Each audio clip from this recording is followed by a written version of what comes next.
Down 1.7% here, a loss of 37 points or so. Apple shares are just getting hammered this morning. We're down by between 3 and 4.5% generally across these markets. Let's talk about the speed with which we are watching this market deteriorate. We're red everywhere, essentially, down by 4, 5. At the start of the COVID pandemic last year, the federal government had to take urgent action to avoid economic oblivion. It came up with the JobKeeper scheme, a great success that gave struggling businesses billions of dollars to pay their workers. 700,000 jobs were saved. But more than 150,000 companies that weren't in trouble, many of them actually thriving, still stuck their hands out and received 13 billion taxpayer dollars. Today I have a presentation on dynasties.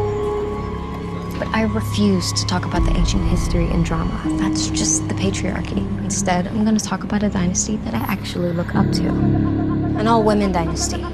Women of color. Gay women. Women who fight for social justice. The 2008 financial crash. COVID pandemic bailouts.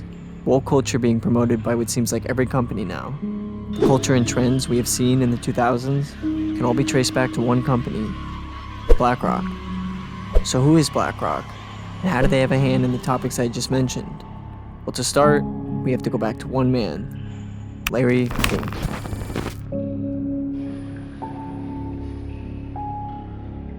The markets have had sort of a rocky road, can we say, so far this year. As you look forward, is there any real prospect they can recoup in the second half of the year? Probably not totally.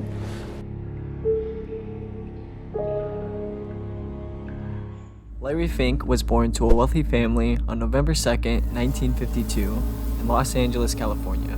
He is Jewish descent and has 2 other siblings, a brother and a sister.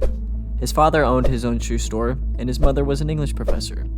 His early career was spent pursuing politics, where he would gain a BA in political science at UCLA Anderson School of Management. A little while after that, he would later change his focus to banking and real estate. While he was attending school, he was immersing himself among the elite and became a full-time member of the secretive Kappa Beta Phi.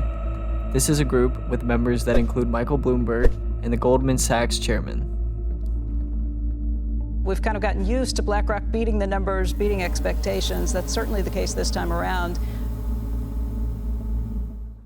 With his previous education and the special connections he made along the way, Larry received many offers from some of the top investment banks.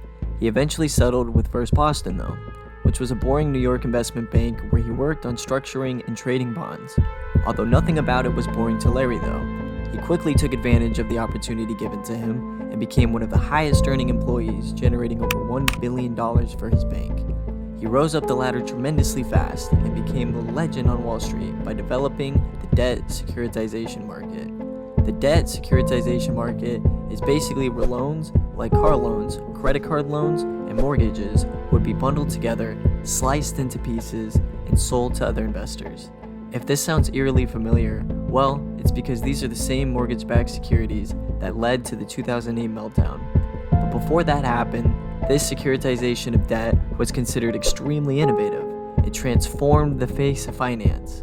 All of a sudden, if you're a giant bank or a pension fund, or whatever that wants to invest in the housing market, you can now invest in a mortgage-backed security made up of thousands of hopefully safe loans.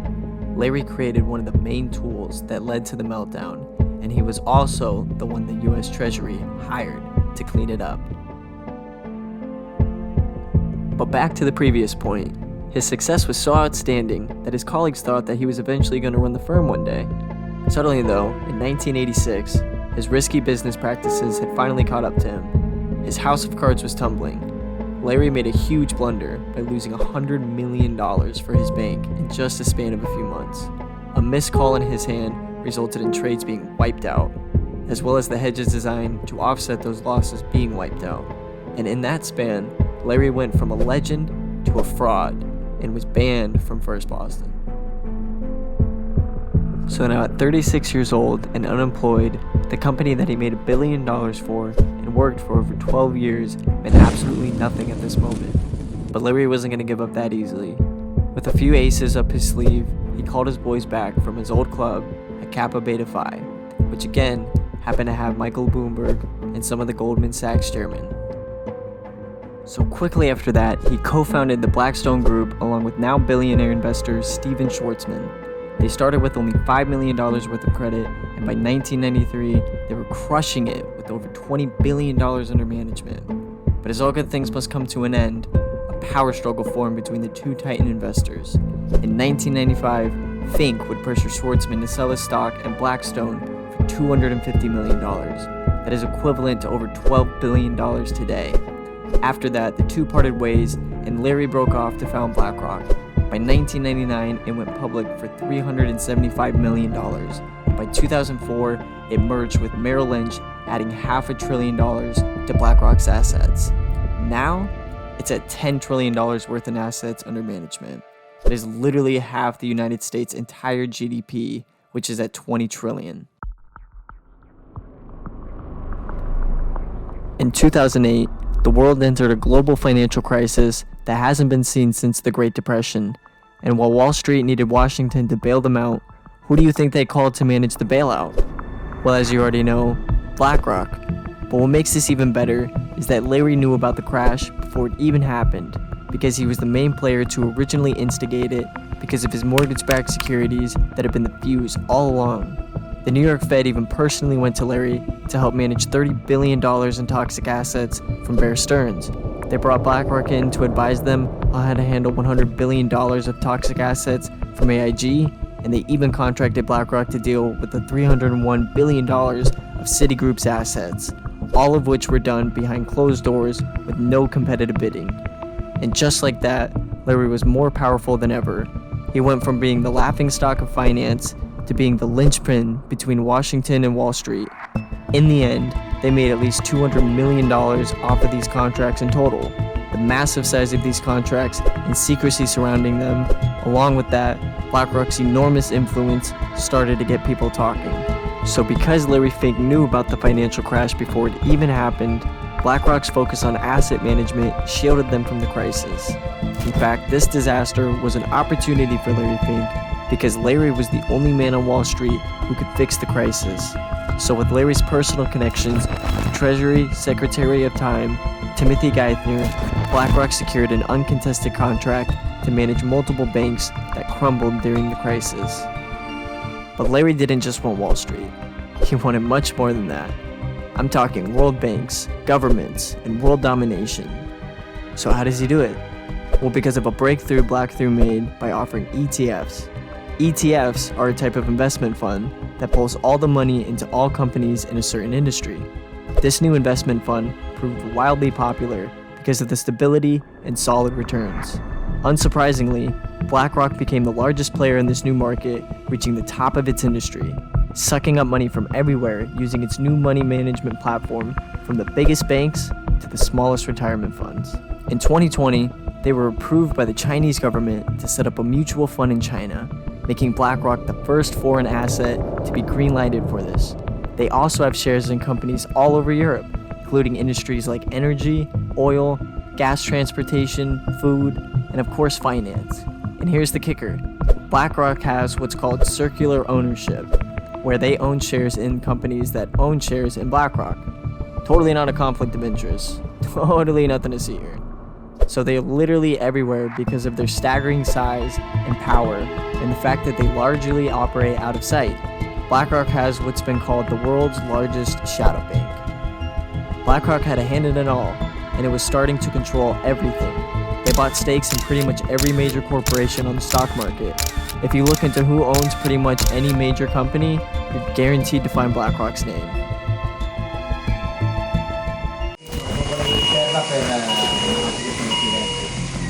They're fighting a war here and they're losing.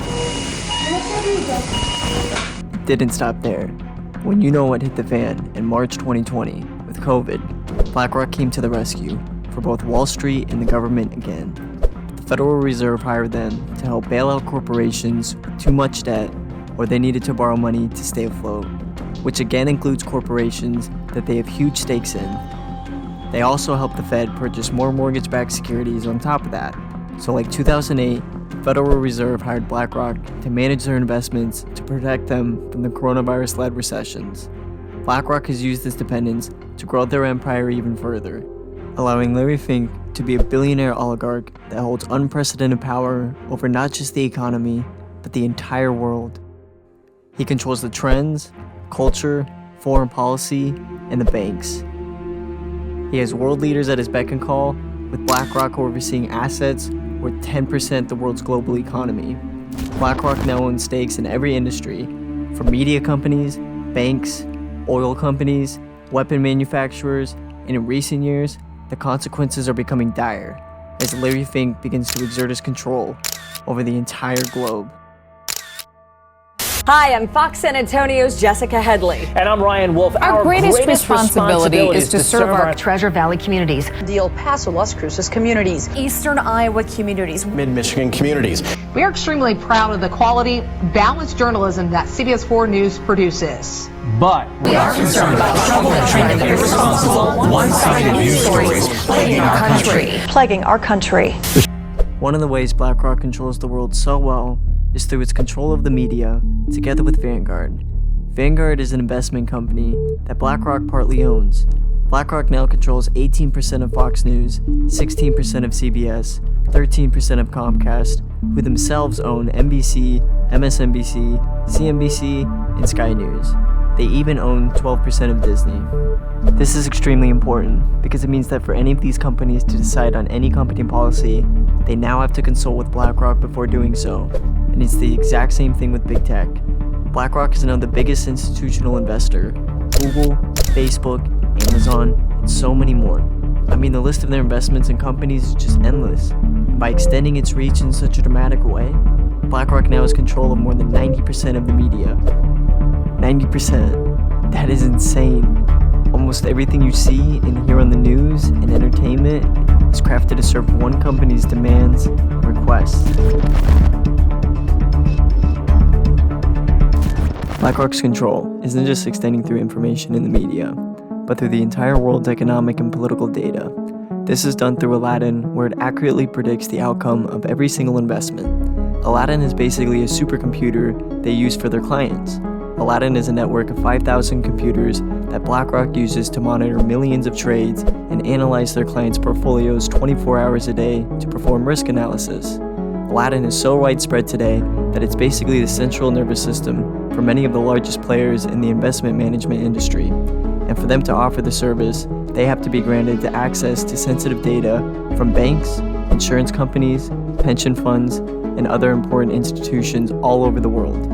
This high-end computer farm literally goes over every possible scenario and pinpoints anything that could possibly go wrong, allowing their clients to make the best investment decisions. This means that one company, BlackRock, has an eye on the equivalent of at least 10% of all the stocks and bonds in the entire world. Because of BlackRock's ownerships of banks, insurance companies, social media giants, and even pension funds, Aladdin now possesses huge amounts of personal information on everyone.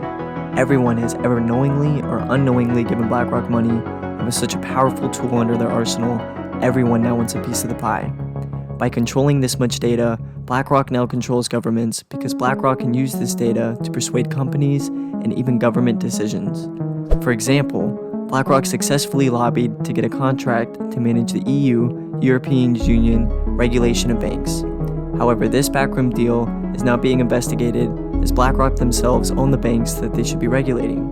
They have widespread behind-the-scenes intervention in every company that they have stakes in, and this problem becomes worse since BlackRock owns stakes in all major publicly traded companies.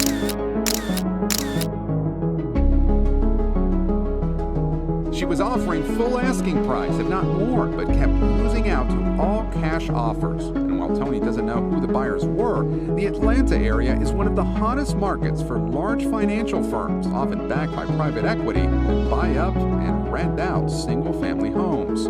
Now with our current recession, BlackRock is buying as much homes and real estate as possible, causing regular house prices to skyrocket.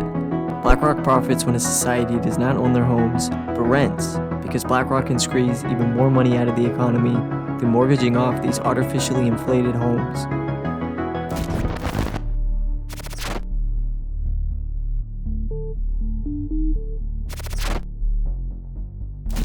This whole situation becomes even more sinister when you realize BlackRock's power is being compromised by other actors. For example, in August 2020, BlackRock became the first foreign company to be allowed access into China's mutual fund industry. This means that BlackRock can now invest and own parts of Chinese companies.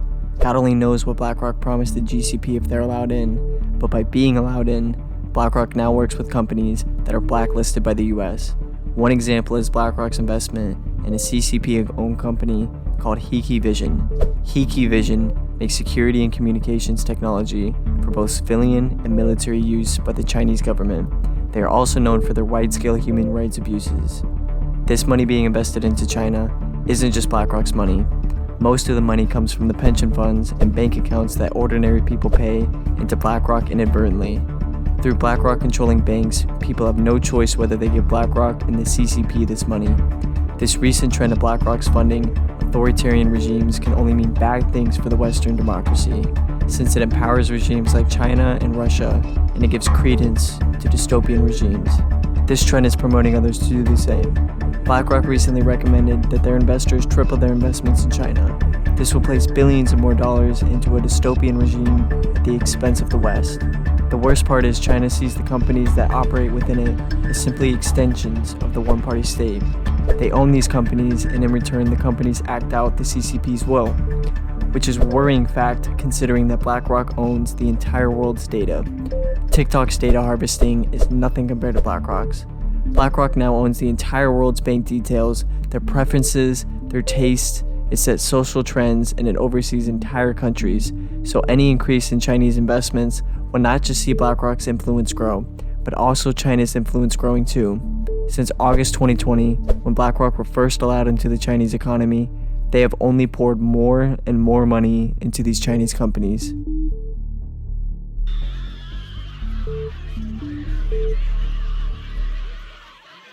The cherry on top of all of this is that BlackRock is the main force behind the social justice woke culture.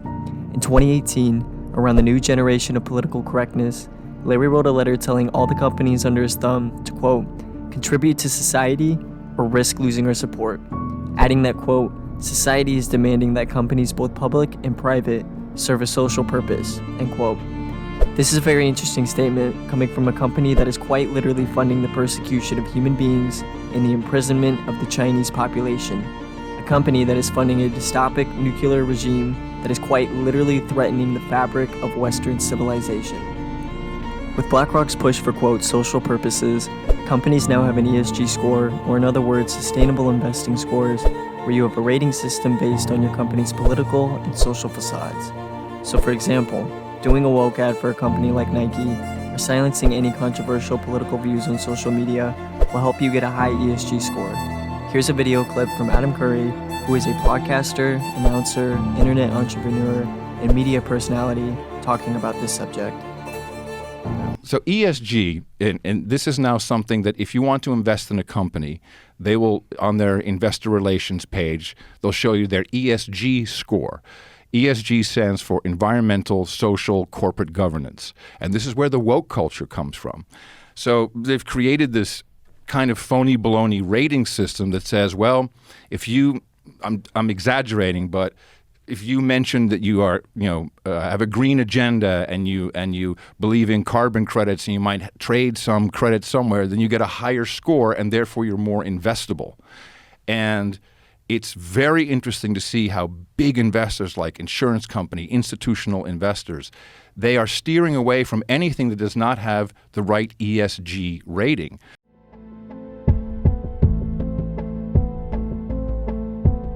With Larry Fink's massive influence over the World Economic Forum and his position on the boards on Council of Foreign Relations, Larry Fink's control over everything is just laughable at this point. He has half the USA's GDP, every major corporation caters to him and his parasitic ESG scores, he funds dystopian regimes and no one cares about it or even bats an eye, he has a supercomputer that anyone in major financing would be wetting their pants to get a hold of, and has all information about your entire personal data. He pushes radical trends to divide us more than ever, with no end in sight, but just more bitterness and resentfulness spewed out against each other to keep us distracted from who's really pulling the strings. So perhaps BlackRock is a monument to a world divided between too big to fail companies and the powerless, moneyless, and joyless citizens, where companies like BlackRock buy up all our houses, inflating our currencies, and profit from our conflicts and turmoil. This is why you can't buy a house. This is why we're more divided than ever. This is why too big to fail companies are defining life in the 2020s, because we no longer live under a free market capitalism. We live under an oligarchy ruled by the few, but not by me and you.